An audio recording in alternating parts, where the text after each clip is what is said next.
Penyidik Jaksa Agung Muda Tindak Pidana Khusus atau Jampitsus akhirnya menetapkan mantan Menteri Pendidikan dan Kebudayaan Nadiem Anwar Makarim sebagai tersangka korupsi laptop Chromebook. Ia langsung ditahan di rumah tahanan Salemba, Jakarta Pusat pada Kamis 4 September 2025. Penetapan status tersangka atas Nadiem sebenarnya bukan kabar yang bikin geger. Sejak awal, Kejaksaan Agung sudah terlihat membidik Nadiem dengan lebih dulu menjerat orang-orang terdekatnya. Mereka adalah mantan direktur di Kementerian Pendidikan, seorang konsultan bernama Ibrahim Arif, dan staf khusus Nadiem semasa menjadi Menteri Pendidikan, Juristan. Awak Hukum dan Kriminal Tempo sudah menurunkan artikel soal perkara korupsi laptop itu sejak pemeriksaan awal di tahap kejaksaan pada Juni 2025. Pada masa itu, informasi soal peran Nadiem sedikit demi sedikit mulai terungkap. Belakangan, muncul peran Google dalam kasus ini.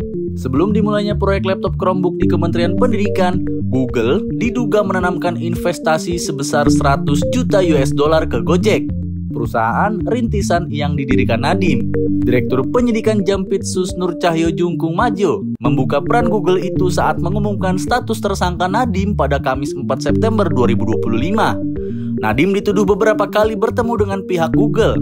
Nur Cahyo mengatakan pembicaraan dalam pertemuan itu membahas usulan Kementerian Pendidikan menggunakan laptop Chromebook sebagai bahan ajar bagi seluruh siswa. Mereka bahkan sudah membahas hal teknis pengadaan laptop.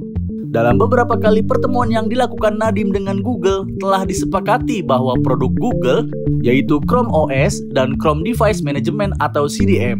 Produk tersebut akan dibuat proyek pengadaan alat TIK atau Teknologi Informasi dan Komunikasi. Ada informasi baru soal peran Google dalam kasus ini. Ternyata Google sudah berupaya mendekati Menteri Pendidikan sebelum Nadiem, yaitu Muhadjir Effendi, tapi gagal. Google mengirim email kepada ME, tapi tak dibalas, kata Nur Cahyo. Salah satu pertimbangan kementerian tak merespon email Google kala itu adalah uji coba tahap laptop Chromebook pada 2019 di sejumlah sekolah gagal total.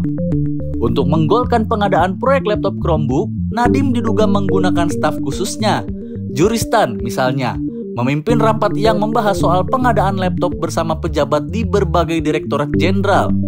Ibrahim Arif bertugas membuat kajian dan manfaat penggunaan laptop Chromebook.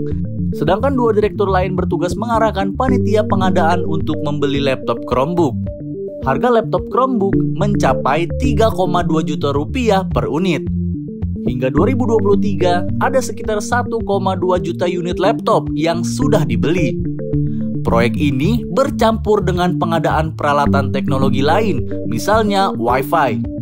Nilainya mencapai 9,3 triliun rupiah yang bersumber dari anggaran pendapatan dan belanja negara serta dana alokasi khusus di daerah. Jaksa mengklaim kerugian negara dalam kasus laptop mencapai 1,98 triliun rupiah. Nadiem Makarim sejak awal membantah jika disebut mendapat keuntungan dari proyek laptop Chromebook. Ia mengklaim penggunaan laptop Chromebook justru lebih hemat jutaan rupiah. Nadiem langsung mengenakan rompi tahanan Kejaksaan Agung sesaat setelah diumumkan sebagai tersangka. Kepada wartawan yang mengerumuninya, ia tetap merasa tak bersalah. Sementara itu, kasus lain juga tengah menanti Nadiem.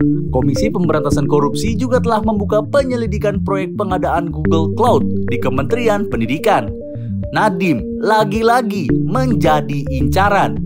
Ia sudah diperiksa pada 7 Agustus 2025. Staf khusus Nadiem juga ikut terseret kasus ini.